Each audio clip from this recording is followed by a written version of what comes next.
Manish Sisodia remand पर भेजे गए। सीबीआई ने की थी रिमांड की मांग।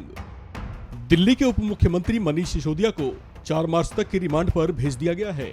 सीबीआई ने सिसोदिया को रविवार को गिरफ्तार करने के बाद सोमवार दोपहर 3:10 पर राउज एवेन्यू कोर्ट में पेश किया था, जिसके बाद इस मामले की सुनवाई लगभग आधे घंटे तक चली, जिसके बाद कोर्ट ने सीबीआई के रिमांड की मांग पर फैसला सुरक्षित रख लिया था, जिसके बाद अदालत ने उन्हें रिमांड पर भेजे जाने का फैसला सुनाया। आपको बता दें कि सीबीआई ने दिल्ली के उप मुख्यमंत्री मनीष सिसोदिया से गहन पूछताछ करने के लिए 5 दिन की कस्टडी मांगी थी। सीबीआई ने रविवार को 8 घंटे की पूछताछ के बाद सिसोदिया को गिरफ्तार किया था। अदालत में सीबीआई ने कहा कि पूछताछ के दौरान सिसोदिया उनके सवालों के सही जवाब नहीं दे रहे थे। ऐसे में उसने उनकी रिमांड को जरूरी बताया था। राउज एवेन्यू कोर्ट में चली सुनवाई के बाद सीबीआई के वकील ने कहा कि यह पूरा मामला प्रॉफिट का है। उन्होंने कहा कि इसी पर सीबीआई आगे की तफ्तीश करेगी।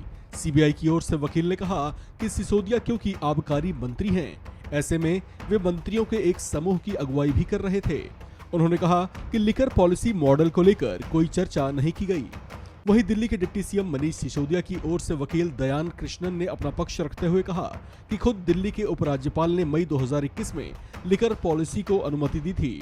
उन्होंने कहा कि जिस प्रॉफिट मार्जिन को लेकर ये सारी बहस हो रही है, उसकी अनुमति भी उपराज्यपाल ने ही दी थी, जबकि बदलावों में भी उन्हीं की सहमति थी।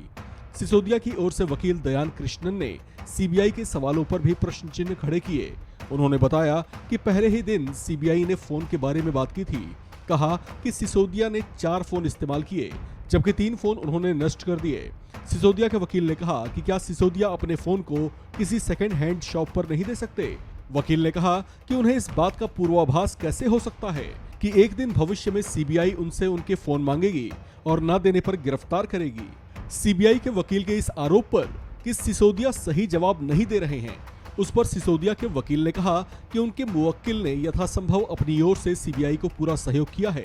उन्होंने कहा कि सीबीआई ने उनके घर पर छापा मारा, उनसे पूछताछ की, उनके फोन भी जब्त किए, फिर कह रही है कि सवालों के सही जवाब नहीं दे रहे।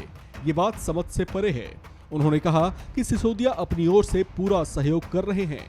आपको बता दें कि जिस दौरान कोर्ट इस मामले की सुनवाई कर रहा था, उस वक्त दिल्ली में अलग अलग जगहों पर आम आदमी पार्टी के नेताओं और बहुत से कार्यकर्ताओं को आंदोलित देखा गया। वे इस बीच लगातार नारेबाजी करते देखे गए। कई जगहों पर आप कार्यकर्ताओं ने पुलिस की बैरिकेडिंग को भी लांघने की कोशिश की। ऐसे में पुलिस को उनके साथ सख्ती से भी पेश आना पड़ा।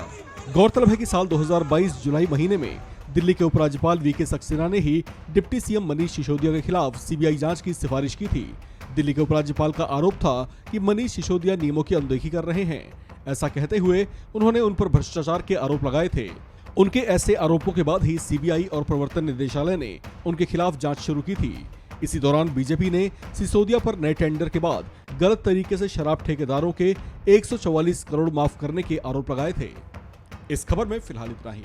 बाकी अपडेट्स के लिए बने रहिए वन इंडिया हिंदी के साथ।